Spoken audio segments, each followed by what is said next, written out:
Bismillahirrahmanirrahim. Assalamualaikum warahmatullahi wabarakatuh. Hai, selamat pagi semuanya. Apa kabar hari ini? Mudah-mudahan semuanya sehat dan selalu dalam lindungan Allah Subhanahu wa Ta'ala. Jangan lupa untuk menjaga protokoler kesehatannya dan jangan lupa olahraga. Walaupun belajar di rumah harus tetap sehat. Baiklah, hari ini kita akan lanjut lagi dengan pelajaran matematikanya masih bersama Ibu Ishandayani. Nah, materi di bab 4 ini yaitu tentang transformasi. Baiklah, sebelum kita memulai pembelajaran hari ini, terlebih dahulu kita berdoa bersama-sama. Berdoa mulai. Bismillahirrahmanirrahim. Berdoa selesai. Sebelum ke materi inti, terlebih dahulu Ibu akan menyampaikan tentang kompetensi dasar dari bab 4 ini.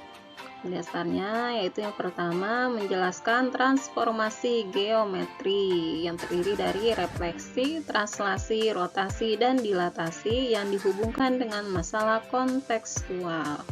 Kompetensi dasar yang kedua adalah menyelesaikan masalah kontekstual yang berkaitan dengan transformasi geometri, yaitu refleksi, translasi, rotasi, dan dilatasi. Adapun tujuan pembelajaran dari bab 4 ini yaitu menentukan titik garis kurva yang ditranslasikan, kemudian menentukan titik garis dan kurva yang direfleksikan terhadap garis simetri, kemudian menentukan titik garis dan kurva yang diputar menggunakan sudut rotasi, kemudian menentukan titik, garis, dan kurva sebagai hasil dilatasi, dan yang terakhir adalah menerapkan transformasi dalam masalah nyata. Perhatikan ilustrasi berikut ini. Di sini ada sebuah cerita. Nah, yang pertama menggambarkan tentang translasi. Translasi terjadi kalau kamu memindahkan suatu objek ke arah yang berbeda. Di sini contohnya adalah seorang anak yang sedang memainkan mobil-mobilan. Si mobil dia geser-geser, maka akan terjadi perpindahan. Nah, perpindahan posisi inilah yang disebut dengan translasi. Kemudian gambar kedua di sini adalah ada seorang anak yang sedang bercermin. Kalau refleksi, contoh sederhananya adalah ketika kamu bercermin, pantulanmu adalah refleksi. Nah, dari ilustrasi ini di sini ada dua contoh, yaitu tentang translasi dan refleksi. Nah, di bab 4 ini ada 4 materi atau 4 subbab yang akan kita bahas. Nah, di dalam transformasi ini ada 4 subbab. Yang pertama itu tentang refleksi. Refleksi itu yaitu pencerminan. Kemudian ada dilatasi. Dilatasi itu yaitu perbesaran dan pengecilan. Yang berikutnya ada translasi atau menggeser. Yang keempat ada rotasi atau memutar. Nah, ini penggambarannya. Di sini akan ada 4 materi yang akan kita bahas, yaitu pertama tentang translasi atau pergeseran, kemudian refleksi pencerminan, rotasi perputaran, dan yang terakhir adalah dilatasi atau pemperbesaran atau pengecilan. Nah, yang pertama yang akan kita bahas di bab 4 ini yaitu tentang translasi. Yang pertama yang akan kita bahas yaitu translasi. Apa itu translasi? Perhatikan gambar berikut. Di sini ada menggambarkan dua orang anak yang sedang mendorong meja.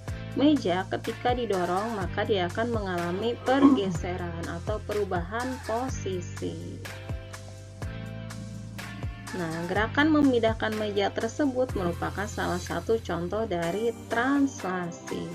Jadi, translasi atau pergeseran itu adalah suatu perpindahan semua titik pada suatu bidang datar dengan jarak atau besar arah yang sama. Jadi, ketika suatu benda didorong, dia berpindah tempat dengan jarak dan arahnya yang sama. Itu disebut dengan translasi.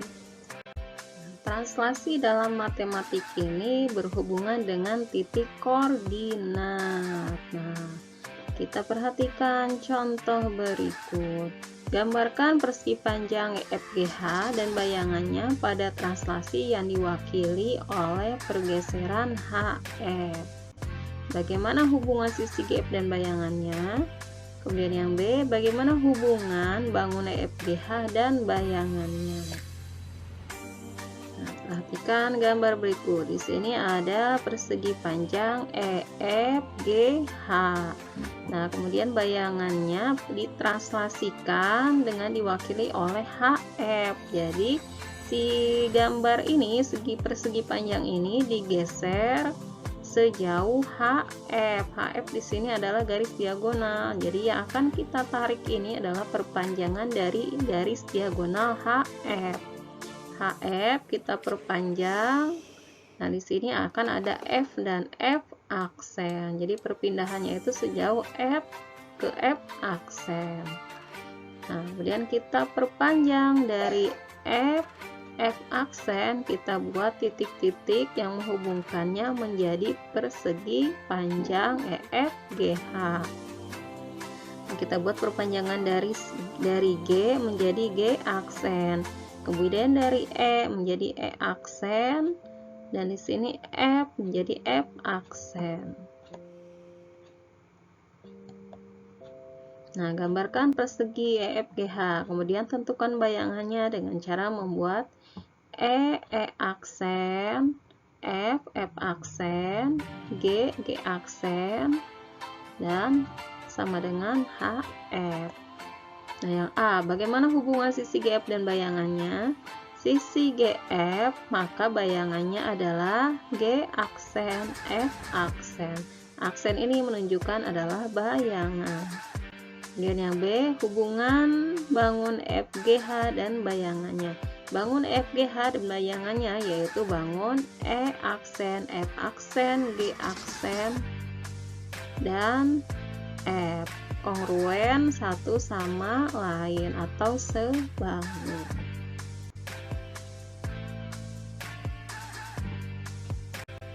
Oke, kita lanjut ke materi berikutnya, yaitu notasi translasi. Nah, translasi disimbolkan dengan penulisannya seperti ini ya, AB. Nah, AB ini memindahkan titik dengan aturan sebagai berikut. A satuan mendatar ke kanan jika A-nya positif. Jadi A akan bergeser ke kanan jika nilainya positif. Atau A satuan ke kiri jika A-nya negatif. Jadi ketika A-nya bernilai negatif, maka pergeserannya adalah ke sebelah kiri. Dan B satuannya tegak ke atas jika B-nya positif. Jadi B akan bergeser ke atas jika nilainya positif.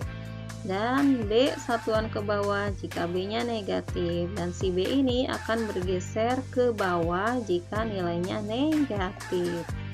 Nah, bayangan titik A, X, Y pada translasi AB adalah A aksen, X ditambah dengan A, kemudian Y ditambah dengan B. Jadi X ini akan bergeser sejauh A dan Y akan bergeser sejauh B.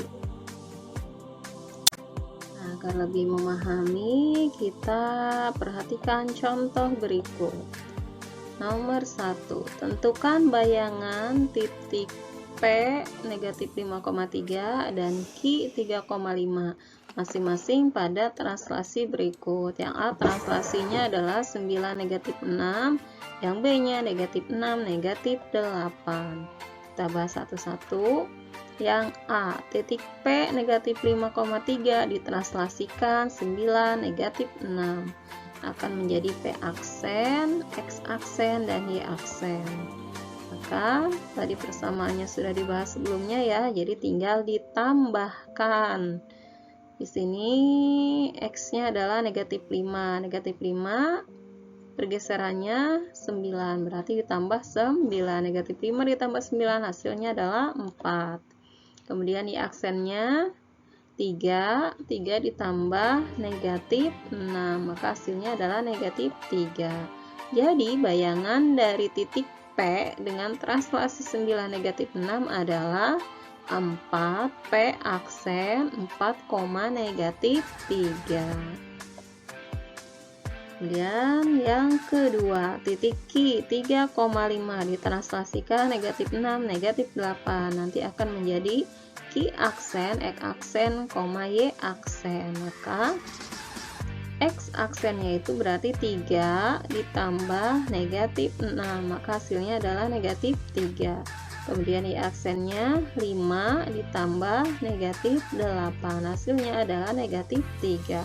Jadi bayangan titik Q pada translasi negatif 6, negatif 8 adalah Q aksen. Di sini hasilnya negatif 3, negatif 3. Nah, jika digambarkan maka hasilnya akan seperti ini. Di sini titik P negatif 5,3, hasil translasinya adalah 4 negatif 3. 4x 3-nya adalah negatif, Y-nya adalah negatif 3, maka titik P aksen ada di sini.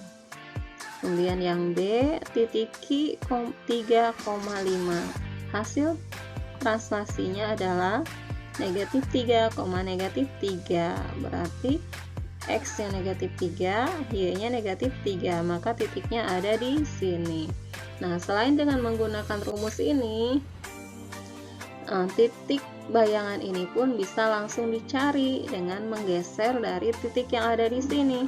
Di sini P-nya negatif 3, negatif 5,3. Pergeserannya adalah X-nya 9, berarti bergeser ke kanan sejauh 9 langkah. Tinggal dihitung dari sini 9 kotak. 1, 2, 3, 4, 5, 6, 7, 8, 9. 9 ke kanan, negatif 6. Negatif 6 itu berarti ke bawah 6 langkah. 1, 2, 3, 4, 5, 6. Maka akan didapat titik ini. Titiknya adalah 4, negatif 3. Nah, sama untuk titik Q. Titik Q juga bisa dicari dengan pergeseran. Pergeserannya di sini X-nya adalah negatif 5, berarti ke negatif 6 ke sebelah kiri. Tinggal dihitung 6 langkah ke sebelah kiri. 1, 2, 3, 4, 5, 6. Kemudian Y-nya negatif 8, berarti negatif itu ke bawah 8 langkah. 1, 2, 3, 4, 5, 6, 7, 8. Maka akan didapat titik Q di sebelah sini, yaitu titik koordinatnya adalah negatif 3, negatif 3. Jadi selain dengan menggunakan rumus ini, bisa langsung dicari dengan menggeser beberapa langkah sesuai dengan translasinya. Oke, kita lanjut ke contoh soal yang kedua. Di sini ada sebuah segitiga. Segitiga A terdiri dari titik A, B, dan C. Titik A-nya yaitu 8,3, B 5, negatif 3, C 10, negatif 2. Nah, ditranslasikan negatif 8, 1. Segitiga ABC diletakkan ke segitiga aksen, B aksen, dan C aksen. Pertanyaannya pertama, gambarkan segitiga ABC beserta bayangannya. Yang kedua, tentukan koordinat titik A aksen, B aksen, dan C aksen. Nah, kita kerjakan satu-satu. Yang A, gambarkan segitiga ABC. Nah, cara menggambarkannya tinggal seperti yang tadi ya, tinggal menggeser. Di sini titik A 8,3, pergeserannya negatif 8 dan 1. Berarti negatif 8 ini yang X. 8 bergeser ke sebelah kiri, karena negatif berarti bergeser ke sebelah kiri. Di sini titiknya A 8,3. Pergeserannya ke sebelah kiri 8 langkah. Nah, dihitung 8 kotak. Nah, ada di sini. Nah, kemudian sumbu X-nya adalah 1, berarti dia 1 kotak ke atas. Nah, dari sini naik 1 kotak ke atas, jadi ada di titik 4, berarti sini adalah A aksen. Kemudian yang B-nya, titik B-nya 5, negatif 3. Bergeser ke sebelah kiri sejauh 8 langkah. 1, 2, 3, 4, 5, 6, 7, 8. Sebelah sini. Nah sini ya. Naik 1, bergeser, karena 1 positif berarti bergeser 1 langkah ke atas, berarti di sini. Maka di sini adalah B aksen. Kemudian yang ketiga C. C-nya adalah negatif 10, negatif 2. Bergeser ke sebelah kiri 8 langkah. 1, 2, 3, 4, 5, 6, 7, 8. Nah, di sini ya 8, kemudian pergeseran ke kanannya 1 langkah ke atas, maka C ada di sini. Jadi ini kalau digambarkan secara pergeseran langsung ya, tidak dihitung menggunakan rumus. Nah, kita lanjut yang kedua. Nah, translasi tentukan koordinatnya. Nah, bisa dihitung dengan menggunakan rumus yang tadi. Yang pertama, bayangan titik A 8,3, berarti tinggal ditambahkan 8 ditambah negatif 3. Kemudian 3 ditambah 1, maka hasilnya adalah 8 ditambah negatif 8, 0. 3 ditambah 1, 4. Maka A aksennya atau titik koordinat A aksennya adalah 0,4. Di sini 0,4. Kemudian titik B 5, negatif 3, berarti tinggal dijumlahkan 5 ditambah negatif 8, negatif 3 ditambah 1, 5 ditambah negatif 8, negatif 3.